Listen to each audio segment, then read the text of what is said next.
박정희가 1963년에 대통령이 되잖아요. 네. 근데 그 대통령이 어떻게 되느냐? 그 윤보선 대통령의 실현에 의해서 박정희가 대통령에 당선이 되는 겁니다. 윤보선 당시 후보가 유세를 하면서 박정희를 여순 사건, 그때는 이제 여순 반란 사건이라고 예. 용어를 썼습니다. 예. 여순 반란 사건의 주모자다고 이야기를 몰아붙인 거예요. 그러면은 우리는 일제 강점기 때도 사회주의자들이 갖는 또 광의의 진보적 양심 세력이 갖는 그 레드 컴플렉스가 있습니다. 그리고 해방 공간에서 어마어마한 이념의 혼란상을 체험했고 아주 가까운 사람들이 고통받고 심지어 목숨을 잃는 경우를 그냥 쉽게 봐왔어요. 그 다음에 6.25 전쟁 과정 속에서는 그야말로 이념적 개인적 오난에 이런 것들이 같이 더 폭발적으로 작용해가지고 사람한테 죽고 죽임을 당하고 이런 것들이 비일비재했죠. 특히 여순 지역에서 네. 심했는데 그걸 윤보선 씨가 박정희 공격의 여순 반란의 주모자라고 몰아세운 겁니다. 그러니까 이제 박정희 대통령의 그 남로당 전력을 남로당 문제 삼는 전력, 거죠. 네, 그렇습니다. 그러니까 저 사람이 원래 이제 남로당 출신이고 예, 공산당으로 빨갱이다. 여순 몰아버린 반란 거죠. 사건은 남로당이 일으킨 예, 거고 빨갱이다. 그러니까 이제 네. 저 사람 예, 사실은 요 한편이다. 그렇습니다. 그러면 이제 윤보선 후보가 오히려 그걸 이용해 먹었네요. 그렇죠. 근데 선생님 말씀은 그래서 오히려 호남 민심이 반대로 쏠렸다는 그러니까 호남 말씀이신가요? 민심이 우선 여순 지역이 피해 지역 아닙니까? 그러한 그 빨갱이 논 이념적인 어떤 공격 앞에서 속절없이 무너진 흔히 하는 빨갱이, 흔히 하는 이쪽 우익들, 좌우익의 그 갈등, 대립, 투쟁 이런 것에서 벗어난 지가 얼마 되지도 않는데 불과 10년도 될까 말까 하는데 그걸 공포를 그 다시- 상처를 다 후벼 파버린 거죠. 그러니까 저 사람 봐라. 또 빨갱이인가? 또 빨갱이 논쟁을 해야 된가? 제가 그 사회운동 하신 어르신들한테 직접 들은 이야기입니다만은 좌익 계열 특히 지도자들이 이건 윤보선은 안 되겠다. 윤보선 낙선하고 박정희 당선을 시켜주자. 그래 박정희한테 오히려 가능성을 봤어요. 그분들이. 그래가지고 박정희가 서울, 경기도, 강원도, 충청도에서 전부 졌습니다. 오늘 여기서 이겼냐? 경상도. 근데 특히 호남에서 전라도에서 35만 표 차로 윤보선을 압도했어요. 근데 윤보선이가 박정희한테 몇만 표 차로 졌느냐? 불과 15만 표 차로 졌어요. 그러니까 호남표 35만 표를 얻지 못했으면 박정희는 무조건 그때 대통령이 낙선했죠. 호남에서 압도적으로 35만 표 차로 당선이 되어버리니까 그 15만 차로 겨우 이길 수 있었던 거예요. 근데 이런 박정희가 바로 대통령에 당선된 직후에 전라도 어떻게 되죠? 지역 차별의 희생양이 되죠. 지역 감정이라는 말은 용어 자체가 잘못된 겁니다. 마치 인종 차별하는 백인이 흑인한테 인종 감정이라는 말을 쓸 수 있겠어요, 우리가? 근데 우리가 지역 감정이라는 말을 생각 없이 써버리는데 지역 차별이 바로 전라도에서 35만 표 차이라는 어마어마한 선물을 받은 박정희가 전라도를 타깃으로 해서 지역 차별 정책을 씁니다. 이건 중요한 이야기인데요. 그때 우리 사회의 주 구성체는 농민입니다.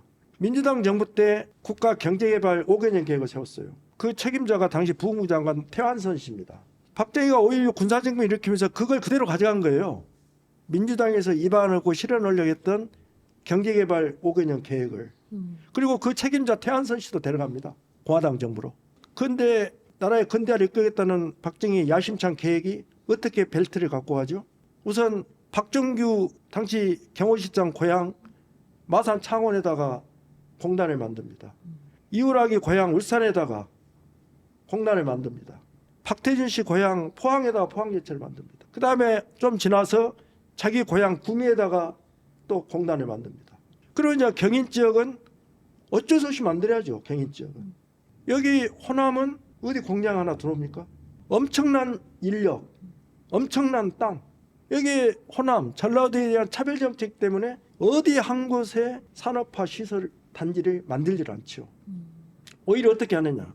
공장의 노동자들한테 저임금으로 노동을 착취합니다.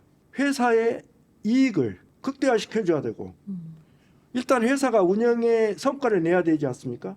그러기 위해서는 우선 노동자의 임금을 저임금으로 만들어야죠.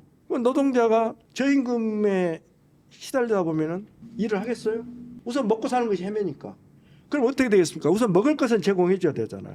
근데 공것으로 줄 수는 없고 먹을 거리가 싸야 됩니다. 그래서 농산물 가격이 저가 정체로 갑니다. 그러면 그 당시 농토가 제일 많이 차지하고 있는 데가 전라도입니다. 이 곡창지대 전라도의 쌀값을 최저가로 만들어야 돼요.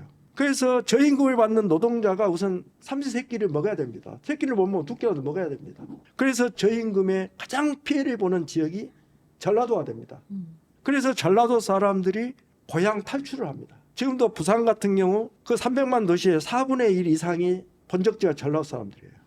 전주배 선생님은 이제 그때 63년도의 표심의 원인을 윤보선 대통령의 이제 그 선거운동 과정에서의 반공 컴플렉스를 건드린 부분 이제 요 얘기를 이제 한 측면을 얘기해 주셨고 저도 뭐 그건 한 측면일 수 있다는 생각은 합니다. 근데 또 다른 반대 측면 중에 하나는 우리가 지금 오늘날 이제 젊은 세대가 과거에 이제 군부 정권 또 이제 박정희 장군이 뭐 쿠데타를 일으키고 할 때 이제 생각하는 그 인상하고 당시 국민들이 느끼는 인상은 확실히 달랐던 것 같아요. 왜냐하면 이제 지주 출신들의 귀족적인 마인드를 가지고 있는 정치인들이 지배하고 있던 상황에서 평민 출신의 군인들이 개혁적인 주장을 하면서 물론 수단은 쿠데타라고 하는 불법적인 수단이었지만 불법적인 정치 수단에 대한 민감도도 지금하고 비교해서는 굉장히 달랐던 시대고 그래서 상당히 허용하는 측면이 이제 민심에서 많았던 것 같아요. 그리고 또 박정희 대통령이 과거에 남노당 경력을 가지고 있었던 것이 크게 마이너스도 아니었던 것 같고 오히려 그것을 상당히 사람들이 알면서도 긍정적으로 본 사람들도 굉장히 많았던 것 같습니다. 그래서 이제 그런 복합적인 이미지, 그러니까 박정희라고 하는 사람은 우리가 어느 한 면만을 보고 어떤 사람은 뭐 만주군 출신 막 이러면서 이제 한 면으로 채색하려고도 하는데 굉장히 복잡한 인물이었던 것 같아요. 그리고 당시 이제 군인이라고 하는 사람들이 사회학적으로 봤을 때 어떤 존재인가 사실 만주군이라는 존재도 그렇고 일본 군대도 그렇지만 근대화의 천병이었거든요. 그러니까 근대적인 관료 조직을 가장 효율적으로 잘 구현한 조직이 군대 조직이었습니다. 그러니까 가장 잘 배웠다고 얘기할 수도 있는 것이고 가장 행정 조직을 잘 운영하는 능력을 이미 습득한 사람들이고 그래서 이런 사람들이 주먹구구식으로 운영되고 있는 국가 경영을 이제 못마땅히 하면서 이제 실력 행사를 한 거죠. 그래서도 상당히 이제 대중적인 지지가 없지 않았고 게다가 이 남노당 경력이 결코 이 호남 지역에서 마이너스는 아니었다. 뭐 이제 이런 얘기도 저는 좀 덧붙이고 싶고 그다음에 또 하나 이제 그 이후에 그런데도 일종의 이제 배신이라고 이제 보시면서 이제 설명을 해주셨는데 오늘날 지구 전체를 보면 글로벌 사우스라고 하는 표현이 있습니다. 그러니까 남반구 지역이 지구 전체로 보면 말하자면 이제 곡창지대 역할을 하는 거죠. 그러니까 우리가 지금 사시사철 맛있는 과일을 먹을 수 있는 이유는 남반구 어디에선가 열대 과일을 생산을 해서 공급하기 때문에 저렴하게 늘 전 세계에서 생산되는 과일을 먹을 수 있고 쌀도 마찬가지고 밀도 마찬가지고 모든 이제 이 식재료라는 것이 이제 그렇게 지구적으로 공급이 되는 거죠. 그것이 이제 북반구의 부유한 지역에 사는 사람들을 위한 저렴한 식량 공급 기지처럼 남반구 전체가 작동하는 것과 마찬가지로 일국적으로 호남이 그런 역할을 했다고 하는 건데 이것을 우리가 이제 오늘날 지구 전체의 그런 구조적 불평등의 문제를 지적하듯이 남한 내의 발전 과정에서 나타나는 불평등을 충분히 저는 지적할 수 있다고 생각합니다. 그런데 좀 다른 시각에서 애시당초 차별의 의도를 가지고 한 행동인가 아니면 결과적인 문제인가 하는 거를 좀 다르게 이제 봐야 될 것 같은데 저는 차별이 의도적이었다고 봐요. 그러니까 이제 그게 이제 여러 가지 복합적 측면이 있다는 생각이 들어요. 당시 이제 우리가 서해안 쪽으로 중공하고의 수교가 없는 상태에서 무역도 없는 상태였고 태평양 쪽으로 무역축이 발달해 있는 상황에서 인천 수도권을 지나서 부산으로 해서 일본을 경유해서 이제 미국으로 가는 이 무역 망에 그러니까 1세계의 자본주의 시장 경제 안에 이제 포함이 되어 있는 상황에서 물류라고 하는 관점에서 오늘날도 우리가 호남에서 반도체학과 또는 반도체 공장 뭐 이런 거 유치하고 싶은 마음은 가득합니다. 전남도 광주도 반도체 생산 시설 갖추고 싶어 하는데 안 되는 이유 중에 하나가 이제 물류 문제거든요. 그러니까 물류에 조금이라도 더 비용이 많이 드는 순간 가격 경쟁력이 떨어져서 어떻게든 인천이나 평택항 근처에서 생산하는 것이 가장 합리적이기 때문에 네. 공장이 그 밑으로 못 내려오는 그런 문제가 있듯이 경부 축으로 발전하는 것이 불가피한 상황에서 그 주변에서 공장이 건설되는 것이 불가피한 측면이 있었다고 생각합니다. 네. 그리고 그 결과적으로 차별이 발생했고 네. 그래서 어딘가는 계속해서 곡창지대로만 남게 되고 고소득을 올릴 기회가 없고 구조적 불평등이 발생하는 거죠. 근데 이제 거기에서 애시당초 배은망덕하게 이제 차별의 의도를 가지고서 호남을 배제했다고 볼 수 있을까? 아, 나는 있다고 봐요. 왜냐하면은 여기서 좀 이 사회라는 것은 과학적으로 들어갈 때 사회 구성체를 봐야 되거든요. 근데 사회 구성체 속에서 박정희가 볼 때 자기한테 35만 표라는 엄청난 선물을 준 것이 결코 선물이 아니게 받을 수가 있습니다. 그게 뭐냐? 이 살아있는 꿈틀꿈틀하는 역동적 에너지, 기운, 전라도에. 그건 1894년 갑오 농민 전쟁, 동학 전쟁도 그렇고 한말 의병투쟁도 가장 치열했던 곳이 호남이었고 3.1운동에 버금하는 광주 학생 독립운동의 뿌리도 광주고 또 자기가 느꼈던 남로당으로서 해방 공간에서의 기운들.